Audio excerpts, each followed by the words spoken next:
Junior PI এর interview প্রিপারেশনের series যেটা আমরা শুরু করেছি সেটা চতুর্থ ক্লাসে তোমাদের সকলকে স্বাগতম। আজকের ক্লাসে আমরা ডিসকাশন করতে চাইছি যে কিভাবে তুমি সার্টিফিকেট যেগুলো আছে তোমাদের স্পোর্টস রিলেটেড সেগুলোর উপরে কিভাবে প্রিপেয়ার্ড হবে, তোমাদের কাছে ফিল হবে আর প্রিপেয়ার হওয়ার কি আছে, আমার কাছে তো সার্টিফিকেট আছেই। মনে রাখবে, আমরা এই ভিডিওতে কথা বলতে যাচ্ছি যে তোমরা কিভাবে বলবে, এক্সপ্লেন কিভাবে করবে সার্টিফিকেট সম্বন্ধে, এরপর কী ধরনের প্রশ্ন তোমাদের কাছে আসতে পারে, আর আমরা এটা নিয়েও ডিসকাশন করব যে তোমরা কি বলা উচিত আর কি বলা উচিত নয়। ওকে, চলো শুরু করি। প্রথমে সার্টিফিকেট কেন, মানে সার্টিফিকেটের ব্যাপারে যে আমরা এখন পড়তে যাচ্ছি সেটা কেন দরকার। ওকে, তো সেটার একটা জিনিস হচ্ছে যে ভাই স্পোর্টসের যেহেতু এই যে পোস্টটা আছে সেটাই স্পোর্টস রিলেটেড, সুতরাং স্পোর্টস কোয়ালিফিকেশান খুবই ইম্পর্ট্যান্ট এখানে, তো সেটা তো অবশ্যই তোমরা জানো। ওকে, তো এখন তোমাদের যে সার্টিফিকেটগুলো আছে, যে ধরনের তো বিভিন্ন ধরনের সার্টিফিকেট আছে অথবা বিভিন্ন ধরনের অ্যাওয়ার্ড আছে, সেগুলোর উপর কিন্তু প্রশ্ন আরামসে আসতে পারে। ওকে, আর তোমার ব্যাকগ্রাউন্ডটা কেমন, তোমার প্র্যাকটিক্যাল এক্সপিরিয়েন্স কেমন আছে, সেটা যদি প্রপারলি ওনাদেরকে বুঝতে হয় তাহলে কিন্তু সার্টিফিকেটটাই একমাত্র ওনাদের কাছে নথিপত্র যেটা দিয়ে ওনারা বুঝতে পারবেন।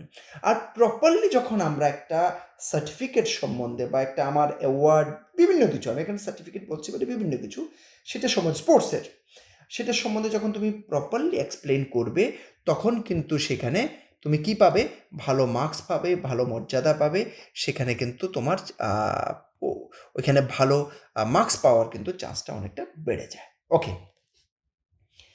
তুমি 4টা পয়েন্ট সবসময় ফলো করবে, এই 4টা পয়েন্ট দিয়ে তোমার যে সার্টিফিকেটটা আছে সেটাকে ডেসক্রাইব করো। প্রথমত তুমি বলো যে কোন গেমস অথবা ইভেন্টে তুমি সার্টিফিকেটটা পেয়েছ অথবা অ্যাওয়ার্ডটা পেয়েছো, whatever it is. Okay, আর লেভেল অফ কম্পিটিশন, সেটা কি স্টেট লেভেল, ন্যাশনাল লেভেল নাকি ইন্টারন্যাশনাল লেভেল, ওকে, রাজ্য, জাতীয় নাকি আন্তর্জাতিক স্তরের, সেটা তোমাকে বলে দিতে হবে। আরেকটা হচ্ছে অর্গানাইজারকে অথবা ফেডারেশনের নাম কি সেটাও বলে দেবে। তো এখন অর্গানাইজেশন আর ফেডারেশন তো বুঝতে পারছো, অর্গানাইজেশন মানে হতে পারে কোনো একটা ইউনিভার্সিটি অর্গানাইজ করেছে, কোনো একটা বোর্ড অর্গানাইজ করেছে। ওকে, তো অর্গানাইজার ওনারা, ফেডারেশন তো বুঝতে পারছো আর কোনো স্পোর্টসের মাই বাপও বলতে পারো ঘুরিয়ে ফিরিয়ে, তো ফেডারেশন কি, কোন ফেডারেশনের আন্ডারে, এরপরে তোমার কি রোল ছিল, আর তুমি কি পজিশন পেয়েছো অথবা কি রেজাল্ট হয়েছে তোমার, এই জিনিসগুলো সংক্ষেপে বলে দেবে।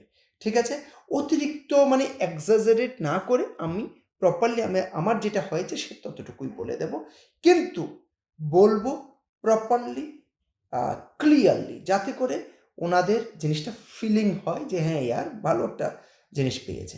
এখন অনেকের ফিল হবে ইয়ার কারোর তো ইন্টারন্যাশনাল আছে, আমার তো স্টেট লেভেল আছে, কেউ বলবে আমি তো পার্টিসিপেট করেছি, সে তো অমুক করেছে। প্লিজ, এলিজিবিলিটিতে যদি তোমার যে ক্রাইটেরিয়াটা সেটা যদি ম্যাচ করে থাকে, তুমি সেটাকে একদম মন খুলে প্রপারলি বলবে।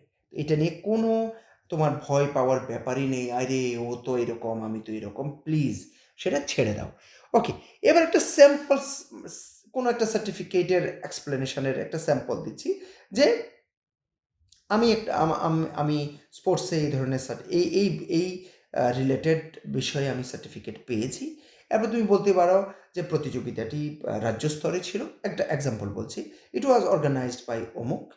ওকে, আর আমার ইভেন্ট ছিল এই, আমি এই রেজাল্টটা করেছি। রেজাল্টটা যদি খুবই ভালো করেছো সেটাকে একটু জোর দিয়ে বলবে। আর হচ্ছে যে একটা জিনিস বলে দেবে যে এখান থেকে তুমি কী শিখেছো। ওকে, তো ওই জিনিসটা সুন্দর করে বলে দেবে। এই গেল আরেকটা ব্যাপার। নেক্সট গেল যে কী ধরনের প্রশ্ন আসতে পারে। দেখো, আগে যেগুলো বলেছি এই ধরনের বিষয়ের থেকেই কিন্তু ঘুরিয়ে ফিরিয়ে প্রশ্ন আসবে, মানে প্রশ্ন জিজ্ঞেস করা হবে সার্টিফিকেট রিলেটেড। তো আমরা যদি যাই, কী ধরনের প্রশ্ন হতে পারে, একটা হচ্ছে ভাই কোন ইভেন্টে তুমি পার্টিসিপেট করেছো, তোমার কি পজিশন ছিল, তোমার রোল কী ছিল, ওকে, বেসিক রুলস কি, এই যে গেমটা, এই যে স্পোর্টসটা, হোয়াট এভার, তোমার তোমার যে ওই যে স্পোর্টসটা আছে সেখানে রুলস অ্যান্ড রেগুলেশনস কী, সেই জিনিসটা সম্বন্ধে জিজ্ঞেস করতে পারে। আর তুমি এই কম্পিটিশনটার থেকে কী শিখেছো। ওকে, আরেকটা হতে পারে যে যে স্কুলে স্টুডেন্টসদের এই গেমটা সম্বন্ধে তুমি কী শেখাবে, কীভাবে শেখাবে। ওকে, সেটাও আরেকটা প্রশ্ন হতে পারে। আরেকটা হচ্ছে কিছু ভুল যেগুলো তোমাদেরকে এড়াতে হবে। ওকে, একটা হচ্ছে যে তুমি কোনো সার্টিফিকেট যতটুকু আছে তার বাইরে গিয়ে ডিক্লেয়ার করবে না, বাইরে গিয়ে বলবে না, ঠিক আছে? আর যেটাই পেয়েছো, যে সার্টিফিকেটই পেয়েছো, সেটার বছর, সেটা কোন স্তরের এবং অর্গানাইজারকে, এসব জিনিস একদম ভুলবে না। অনেকের কাছে এখন সার্টিফিকেট আছে, তোমরা ভুলেই গেছো কিসের কী ব্যাপার। প্লিজ, যদি এমন হয়ে থাকে তোমাদের মার্কস কিন্তু সেখানে কাটা যাবেই যাবে।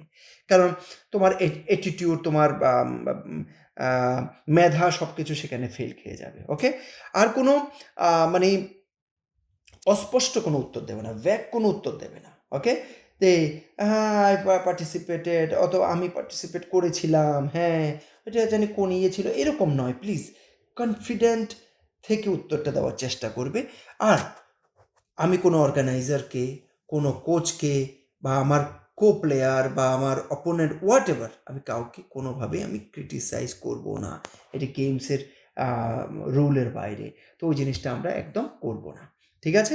তো ওভারঅল তোমরা প্লিজ প্রত্যেকটা জিনিস, যে পয়েন্টগুলো বলেছি সেগুলো তো আমি তো সংক্ষেপে বলেছি, সেটার উপর আরও চিন্তা করে কোশ্চেন আনসার রেডি করে ফেলো, যাতে করে সেখানে গেলে একদম কষ্ট না হয়। ওকে, আর আমাদের কিন্তু সেশন চলছে, অফলাইন অনলাইন বেসিসে চলছে। আর সেখানে আমি মোস্টলি করাচ্ছি প্রিপারেশনটা। তো যদি তোমাদের ইচ্ছা থাকে অবশ্যই তোমরা আমাদেরকে কল করতে পারো। কল করলে তোমরা সমস্ত ইনফরমেশন জেনে যাবে আমাদের তরফ থেকে। আর যদি ভালো লেগে থাকে আমাদের যে কন্টেন্টগুলো, তোমাদের যদি মনে হচ্ছে যে উপকারে আসবে, অবশ্যই লাইক করবে, চ্যানেলকে সাবস্ক্রাইব করবে, বন্ধুদের সঙ্গে শেয়ার করবে। তোমার যদি কাজে না আসারও হয়, তাহলে যাদের কাজে আসবে তাদের সঙ্গে শেয়ার করে দেবে। এতে কি হবে, কারোর না কারোর ভালো হয়ে যাবে। আর আমাদের মোটিভেশন এইটাই যে তোমরা সাবস্ক্রাইব করছো, কমেন্ট করছো, লাইক করছো, কারোর সঙ্গে শেয়ার করছো। Thank you very much.